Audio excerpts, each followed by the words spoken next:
Hello student. Today we will deal with second part of second chapter Lost Spring Stories of Stolen Childhood. So as we all know that in the first part we have described about a child labor, a boy whose name was Sahib. So Anis Jung has described his experience while she was talking with this Sahib-e-Alam who came from Bangladesh, Dhaka, and how they were working as a rag pickers and what kind of life they were living. So all these stories we have discussed in part 1. So today in part 2 we will have one more story of a rag, we can say that child labor, not a rag picker. Now this is something else. What this exactly? I'm taking this through text so that you can go through line by line and you can use all the vocab part that the narrator, the author has used. If you apply that in your answer, that will give you a positive result. So let's take it. I want to drive a car. Now this is another statement given by a poor child, or we can say that a child who is not having so many facilities in his life. Mukesh. Now second story is about Mukesh. First story is about a rag picker whose name was Sahib, and now this story is about Mukesh. Mukesh insists on being his own master. I will be a motor mechanic, he announces. So here what happened, this Mukesh, one more poor boy, he's saying, I will be a motor mechanic. He announces very confidently. He says to the author that he wanted to be a mechanic. He doesn't want to work under some, bad conditions like rag picking or no. He wants to be his own master. Do you know anything about cars? I ask. Who is I here? I is Anis Jung. So Anis Jung asked, do you know anything about cars? I will learn to drive a car, he answers, and he is that much confident, though he was not knowing anything because he was very poor. He hardly has seen any car, but now I will learn to drive a car, this confidence he was having. Looking straight into my eyes, his dream looms like a mirage amidst the dust of streets that fills his own town, Firozabad. Now from where this boy belongs? He belongs from Firozabad. Mirage is unexpected, not real, very gloomy, unclear. So this was a big dream from a poor boy like Mukesh, who was saying that I will learn to drive a car and I will be a motor mechanic. So he belonged to the city Firozabad, and what is the specialty of this city? Famous for its bangle. So every other family in Firozabad is engaged in making bangles. So he was belonging from this Firozabad city where this bangle making was the profession of the poor people. This city is known for bangle industries, bangle making industries. It is the center of India's glass blowing industry where families have spent generations working around furnaces, welding glasses, making bangles for all the women in the land, it seems. So Firozabad is very much famous about the bangle making, and every other family is busy in making bangles. So this was the chief, work there for the people to be engaged to earn their livelihood. Mukesh family is among them. So Mukesh family was also among the people who were busy in making bangles. None of them know that it is illegal for children like him to work in the glass furnaces with high temperatures. So beta, in working these furnaces in the high temperature, and especially for the children, is very dangerous. In Digni cells, very small cells without air and light, that the law, if enforced, could get him and all those 20,000 children out of the hot furnaces where they slog their daylight hours. Slog, spend, destroy. So in daylight they are working under very poor condition in a very dim light near the furnace. They are spending their whole day. That is not at all good for their eyes and their health. Often losing the brightness of their eyes, and this could turn into the blindness also because the heat was that much and there is so dim light in under so very bad condition they are working. Mukesh's eye beam as he volunteers to take me home. So Mukesh, he offered volunteer according to own will. He offered the narrator to take her at his house, which he proudly says is being rebuilt. And what he is proudly saying, that my house is renovating, rebuilding. You please come with me, I'll show you. We walk down stinking lanes, stinking very, smelling, chalked with garbage, and lanes are chalked with garbage. Past homes and remain halls with crumbling walls, wobbly doors, wobbly, poorly built, and about to, very in a bad condition. No windows, crowded with families of humans and animals coexisting in a primeval state. So, this is the scenario of Mukesh's house, how humans and animals are living coexisting together in the same place. So you can imagine how much unhygienic conditions there are. Doors are very much, wobble, crumbling walls are there. He stops at the door of one such house, bangs a wobbly iron door with his foot. So what he does, Mukesh, he just kicked the door and opened it and pushed it open. We enter a half-built shack. In one part of it, thatched the dead grass is firewood stove, over which sits a large vessel of sizzling spinach leaves. On the ground, in large aluminium platters, are more chopped vegetables. So, what is the condition at the home? There are some part at the particular area at the home where they have grown this spinach and all that. On the other hand, someone is sitting and they are, cutting the vegetables, chopping the vegetables. A frail young woman is cooking the evening meal for the whole family. Frail, thin, weak, tired young woman, she was preparing the evening meal for everybody. Through I feel the smoke, she smiles, and she was working near this, we can say that la stove and all that. So the smoke is coming out of that, and her eyes are full of that smoke, and still she smiles. She is the wife of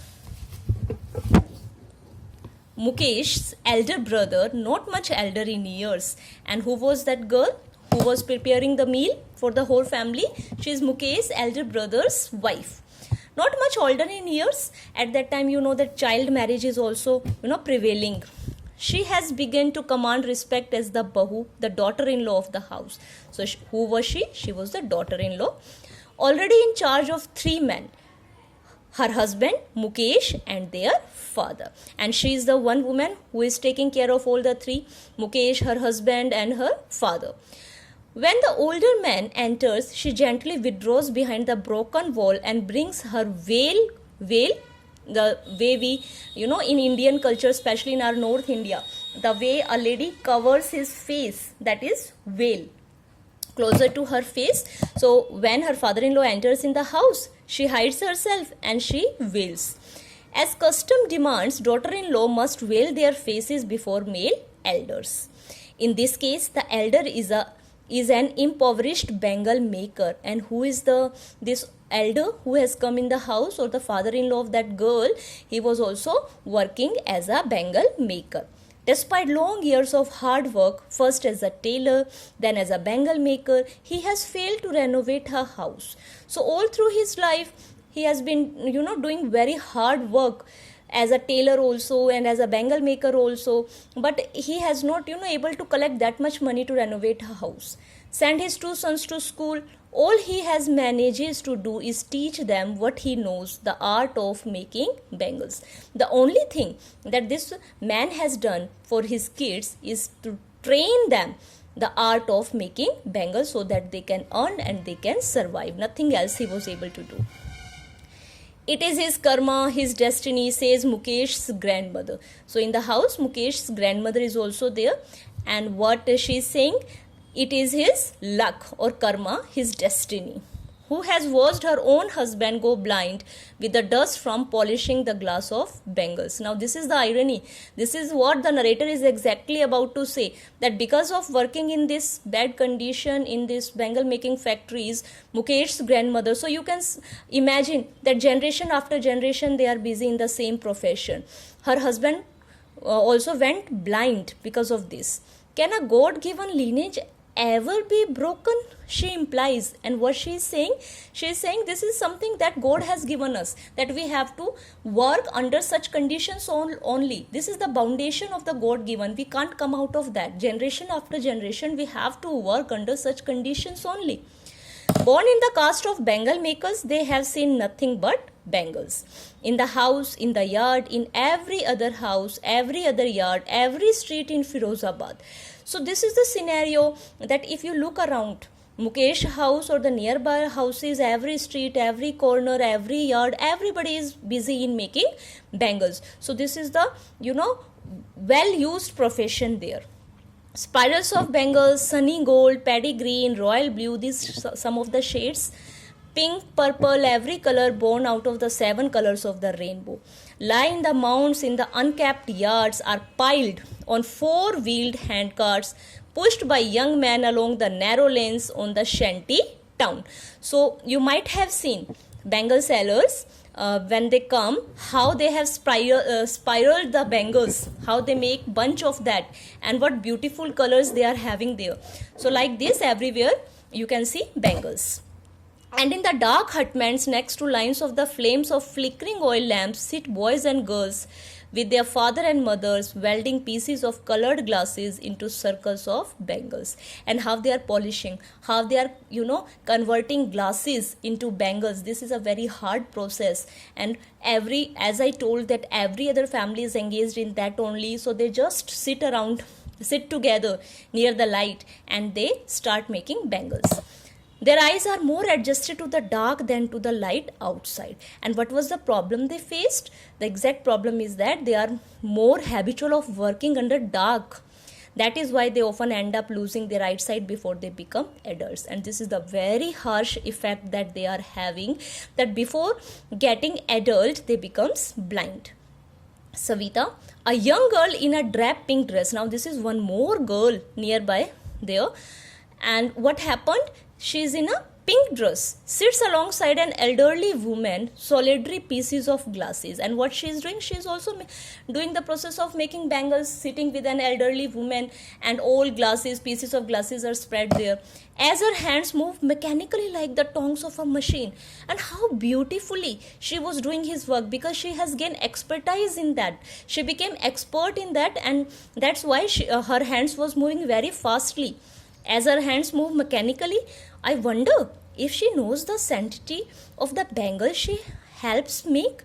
It symbolizes an Indian woman's suhag, auspicious in marriage. As we all know, that this bangles after marriage, this has bangles are having its own significance in Indian culture.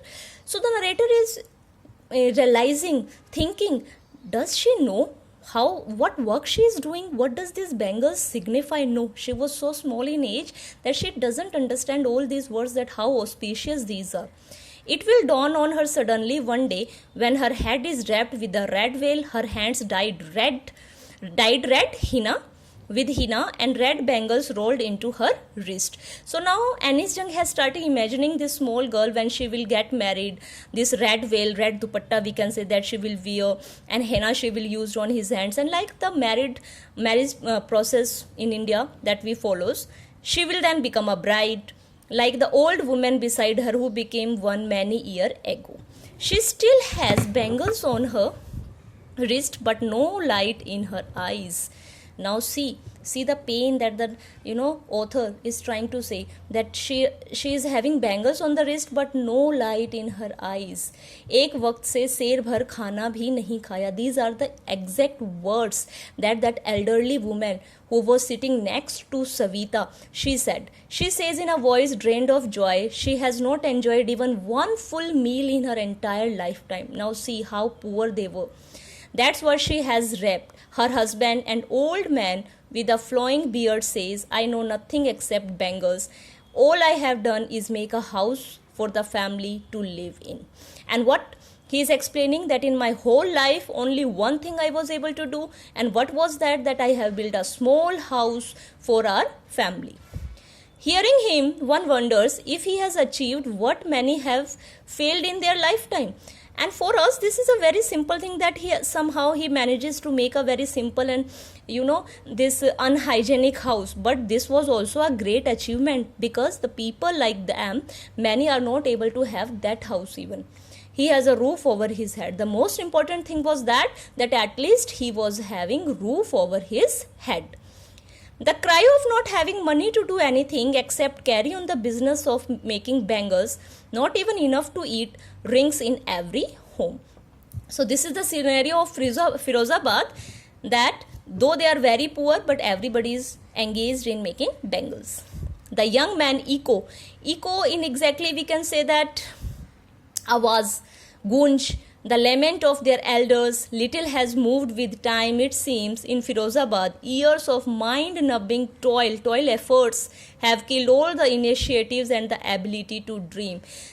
It has killed because they are mentally, mentally they have decided, it is pre-decided that they have to do work of bangle making only. There are no other options for them. This is pre-decided that whenever they will be 7-year 8-year old and they are able to work, they have to work under these bangle making factories only.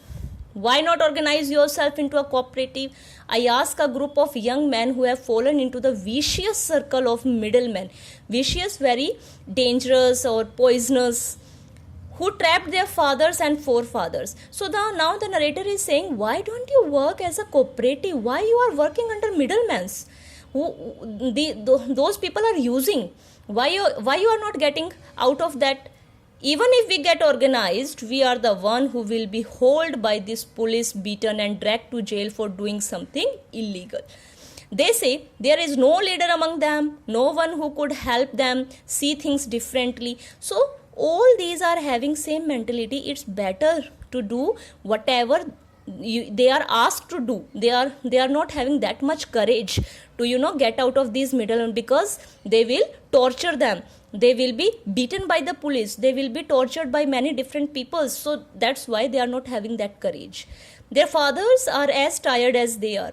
They talk endlessly in a spiral that moves from poverty to apathy to greed and to injustice. So why they are hopeless? Because their fathers and forefathers, everybody is engaged in this business only, and this greed, injustice, poverty, all these are the part of their life. So they dare not to come out of this. They are not having that much of courage. Listening to them, I see two distinct worlds. By listening to them, I have seen two different worlds. One of the family caught in a web of poverty. There is a family who is also caught in the web of poverty, burdened by the stigma of caste in which they are born. So sometimes in India also this is in which caste we are born defines many things about what kind of profession we can have, what we will do in the life. Many things depends on the caste in which we are belonged. The other, a vicious circle of the sahukars, another the middlemen. Those are exploiting these poor people. The middlemen, the policemen, the keepers of law, the bureaucrats and the politicians. These are the well-known names. You all know very much how they exploit the poor people and in what way they can exploit them. Together they have imposed the baggage on the child that he cannot put down. Before he is aware, he accepts it as naturally as his father. So what happens? As I told that it is pre-decided. When a child takes birth, it is pre-decided that in what profession he has to go. And in Firozabad, every child has to do this bangle making only. To do anything else would mean to dare. And daring is not part of his growing up. When I sense a flash of it in Mukesh, I am cheered. And somehow this Mukesh, this boy is something different, because what he wanted to be a motor mechanic. He doesn't want to work in a bangle making factory. I want to be a motor mechanic, he repeats again what he says. I will not do this bangle making. I want to be a motor mechanic. He will go to a garage and learn, but the garage is a long way from his home. I will walk, he insists. There are many questions that narrator has asked. The garage is very, at the distance. Then what he says, I will walk. Do you also dream of flying a plane? This is the next question by the narrator. He is suddenly silent. No, he says, staring at the ground. In his small murmur, there is an embarrassment that has not yet turned into regret. He is content to dream of cars. He is very much satisfied. His dream is up to cars only. And he sees hurtling down the streets of his town, few aeroplanes fly over Firozabad. And very few aeroplanes flies there. And he is having interest in cars only, and that's why he is saying, I want to be a motor mechanic. This boy is something different. So these are the two different stories of poor children. One is of Sahibe Alam, who was not at all happy working at the tea stall because he was not his own master. And second is Mukesh, who doesn't want to work as a bangle maker. He wanted to be a motor mechanic because he wanted to do something different in life.